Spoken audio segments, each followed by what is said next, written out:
ఐశ్వర్యవంతులు అవుతారు, బద్ధకంగా పనిచేస్తే దరిద్రులు అవుతారు.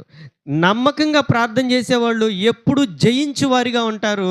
ఆ, ఎప్పుడో ఒకప్పుడు చేద్దాంలే చూద్దాంలే అనుకునేవాళ్ళు ఎప్పుడు నష్టపోతూనే ఉంటారు. దేవుడు నమ్మకత్వాన్ని చూస్తారండి. ఒక విషయాన్ని చెప్తాను. మొదటి రాజు సౌలు. సౌలు గురించి మీకు అంత తెలుసు, కానీ ఒక చిన్న పోలిక చెప్తాను. సౌలు తప్పు చేశాడండి. దేవుడు చెప్పింది చేయకుండా తన ఇష్టం వచ్చింది చేశాడు సౌలు, మొదటి రాజు. దావీదు కూడా దేవునికి ఇష్టము కాని వ్యతిరేకమైన కార్యం చేశాడు, అతడు కూడా రెండవ రాజు. ఒకళ్ళేమో మొదటి రాజు, రెండో వ్యక్తి ఏమో రెండవ రాజు. ఇతను తప్పు చేశాడు, ఇతను కూడా తప్పు చేశాడు. ఇతనేమో ఒక చిన్న తప్పు చేశాడు, దావీదేమో ఘోరమైన తప్పు చేశాడు. సౌలు తప్పు చాలా చిన్నదే, కానీ దావీదు తప్పు చాలా ఘోరమైనదే. కానీ దావీదు కనికరించబడ్డాడు, సౌలు కొట్టివేయబడ్డాడు. దీనికి కారణం ఏంటో చెప్పండి, మీకు తెలిస్తే చెప్పండి, ఎవరైనా చెప్పొచ్చు. సౌలు కుటుంబము నాశనం అయిపోవడానికి, దావీదు కుటుంబము వర్ధిల్లటానికి ప్రధానమైన కారణం ఏంటో మీకు తెలిస్తే చెప్పండి. తప్పు చేసినప్పుడు ఒప్పుకునే మనసు దావీదులో ఉందండి.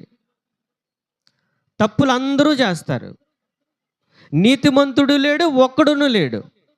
ఎవరు కూడా నీతిమంతులు లేరు.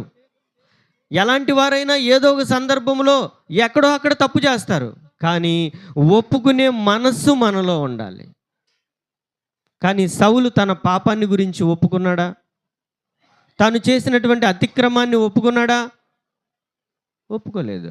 కానీ దావీదు కన్నీటితో రోదన చేశాడండి. తన పరుపు తేలజేయనంత ప్రార్థన చేసి కన్నీటితో ఆ పాపాన్ని కడిగి వేసుకున్నాడు. కానీ సౌలు అలా చేయలేదు. సౌలు కుటుంబము నాశనం అయిపోవడానికి, దావీదు కుటుంబము వర్ధిల్లటానికి ఇదే ప్రధానమైన కారణం. ఈ రోజున నా జీవితంలో తప్పు జరిగింది, నా జీవితంలో పొరపాటు జరిగింది, నా జీవితంలో పాపం వచ్చింది అని మీకు తెలుసు, మనకు తెలుసు, నాకును తెలుసు. కానీ దాన్ని ఒప్పుకునే మనసు మనలో ఉందా? ఆ మనసు మనలో ఉండి పాపాన్ని ఒప్పుకుని ప్రభు పాదాల దగ్గర కన్నీరు గార్చి దాన్ని కడిగి వేసుకోగలిగితే మన కుటుంబం వర్ధిల్లుతుంది.